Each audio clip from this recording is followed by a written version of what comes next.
Video ini tidak mencari aman. Video ini tidak ingin disukai. Video ini dibuat untuk membongkar kebohongan yang selama ini disapu karpet. Saya tidak bertanya, apakah Nahdlatul Ulama besar? Itu sudah jelas. Saya tidak bertanya, apakah Nahdlatul Ulama berjasa? Sejarah sudah menjawab. Saya hanya bertanya satu hal, dan tolong jawab dengan jujur. Kemana kalian saat uang haji umat dipermainkan oleh elit yang lahir dari rahim kalian sendiri? Nahdlatul Ulama dan mitos kekuatan moral. Nahdlatul Ulama kerap diposisikan sebagai penjaga Islam moderat, benteng moral bangsa, penenang konflik, sekaligus pengawal NKRI, sebuah citra yang dibangun dengan bahasa teduh, simbol-simbol kebangsaan, dan retorika persatuan. Di ruang publik, Nahdlatul Ulama sering hadir sebagai penyejuk penawar bagi ekstremisme dan amarah sosial yang berlebihan. Namun, disinilah klaim moral itu patut diuji, sebab moral sejati tidak diuji ketika berhadapan dengan musuh yang jelas. Moral justru diuji ketika pelakunya adalah orang sendiri, ketika kesalahan lahir dari lingkaran internal, dari barisan yang selama ini dianggap paling benar dan paling aman secara ideologis. Dan pada titik inilah, Nahdlatul Ulama, atau lebih tepatnya, sebagian elit serta barisan masanya sering terlihat gagap, kikuk mengambil jarak ragu bersuara, bahkan memilih bungkam. Kritik yang biasanya lantang keluar, mendadak mengecil ketika diarahkan ke dalam, seolah moral boleh keras pada lawan, tapi harus lunak pada kawan. Bahwa moral tidak boleh berhenti di slogan, dan moderasi tidak cukup hanya jadi identitas. Ia harus berani hadir saat kebenaran menuntut keberpihakan, meski itu berarti mengoreksi diri sendiri. Dana haji, kejahatan paling hina.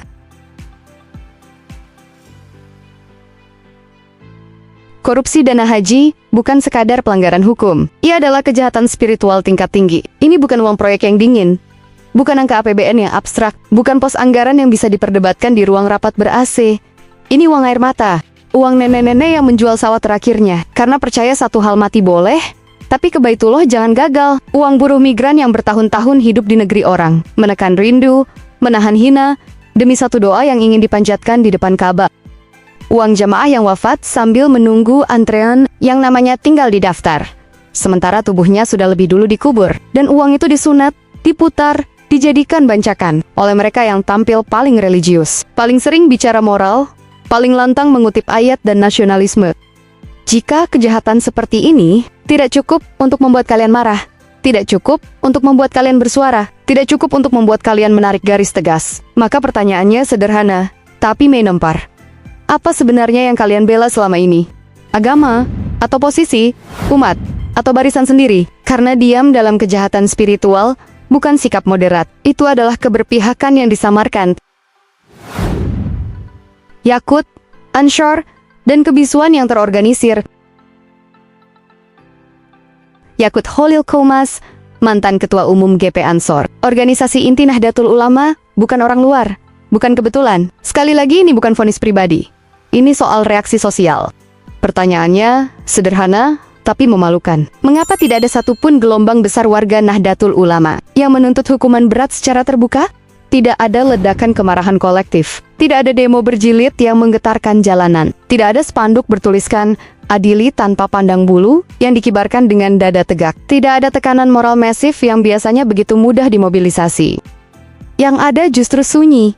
Sunyi yang aneh, sunyi yang penuh perhitungan. Lalu muncul alasan disusun rapi, terdengar dewasa, tapi hampa keberanian.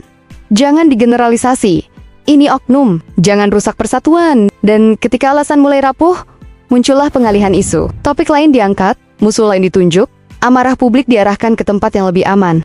Ini bukan kebetulan, ini pola. Pola di mana moral lantang keluar, tapi bisu ke dalam. Pola di mana keadilan dituntut keras, saat pelaku bukan bagian dari barisan, namun melembek ketika nama, simbol, dan jaringan sendiri ikut terseret. Pola ini berbahaya. Dan pola ini, jika terus dibiarkan, akan menggerogoti wibawa moral dari dalam, tanpa perlu satupun musuh dari luar. Banser, seragam, dan nyali yang hilang. Kita semua tahu, Banser bisa bergerak cepat. Banser bisa pasang badan. Banser tidak kekurangan nyali selama lawannya aman untuk dilawan.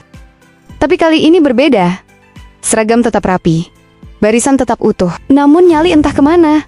Tidak ada langkah maju, tidak ada sikap tegas, tidak ada keberanian moral yang biasanya ditampilkan dengan penuh percaya diri. Maka publik pun bertanya, bukan dengan teriakan, melainkan dengan nada sinis yang dingin dan memalukan. Apakah Banser hanya tegas kepada rakyat kecil? Berani kepada mereka yang tak punya kuasa, tak punya jaringan, tak punya nama besar? Lalu mengapa tubuh ini mendadak kaku saat yang dihadapi adalah elit sendiri? Mengapa keberanian berubah jadi kehati-hatian dan ketegasan menyusut menjadi loyalitas? Dan jika barisan lumpuh ketika berhadapan dengan elitnya sendiri, maka publik berhak bertanya dan akan terus bertanya, siapa yang sebenarnya kalian jaga? Umat atau kekuasaan yang dibungkus seragam? Kasus Trans 7, kontras yang memalukan. Mari kita buka luka itu, perlahan tapi jujur. Dalam kasus Trans 7 dan berbagai isu simbolik lain, kita melihat pola yang sangat kontras. Kemarahan menyala, cepat, tekanan publik digerakkan besar-besaran, narasi moral digoreng habis-habisan, seolah ada krisis akidah nasional yang harus segera diselamatkan. Mimbar ramai, media sosial panas, barisan sigap. Padahal, mari jujur, itu bukan soal uang umat, bukan dana haji, bukan tabungan puluhan tahun jamaah miskin, bukan nasib jutaan orang yang antre dengan umur dan harapan yang terus menipis. Itu soal simbol, soal representasi, soal identitas yang terasa tersinggung. Ironisnya justru di sini, simbol lebih cepat dibela daripada amanah. Hal-hal yang menyentuh harga diri visual dan narasi ideologis langsung memicu reaksi keras. Tapi ketika yang dirampas adalah hak paling sakral umat, uang haji, harapan ibadah, dan doa orang-orang kecil, jika kemarahan bisa begitu cepat untuk simbol, tapi begitu lambat untuk amanah. Jika suara lantang muncul saat isu aman secara politik, tapi mengecil ketika menyentuh elit sendiri. Karena moral yang memilih objeknya, bukan lagi moral, ia hanya keberanian yang sudah diseleksi. Agama dijadikan tameng elit. Inilah dosa paling berbahaya, ketika agama bukan lagi alat koreksi kekuasaan, tapi tameng untuk melindungi elit. Di titik inilah jargon-jargon itu berubah fungsi. Jaga kondusivitas, jangan mempermalukan umat. Seolah-olah kejahatan akan menjadi suci, asal dibungkus dengan alasan stabilitas. Seolah-olah dosa bisa diputihkan, asal pelakunya satu barisan, satu simbol, satu jaringan. Padahal, yang benar-benar mempermalukan umat bukanlah keberanian mengungkap kejahatan, melainkan keberanian pura-pura tidak melihatnya. Agama tidak runtuh karena diserang musuh dari luar. Agama runtuh ketika ayat dijadikan tameng, jargon dijadikan perisai, dan persatuan dijadikan alasan untuk melindungi pengkhianatan. Dan di titik itu, yang tersisa bukan agama yang hidup, melainkan simbol yang dijaga mati-matian. Sementara ruhnya dibiarkan membusuk pelan-pelan oleh orang-orang yang mengaku paling setia. Pesan keras untuk warga NU Akar Rumput. Warga Nahdlatul Ulama di desa-desa, dilanggar, di pesantren kecil. Kalian bukan masalahnya, kalian korban dari elit yang kebal kritik. Tapi mulai sekarang, jangan mau hanya dipanggil saat demo simbol, konflik identitas, adu teriak moral. Kalau uang haji saja tidak kalian bela, maka jangan heran jika agama makin kehilangan wibawa. Penutup, vonis, sejarah. Hari ini kalian bisa diam. Hari ini kalian bisa menghindar. Hari ini kalian bisa marah pada video ini. Tapi sejarah tidak peduli.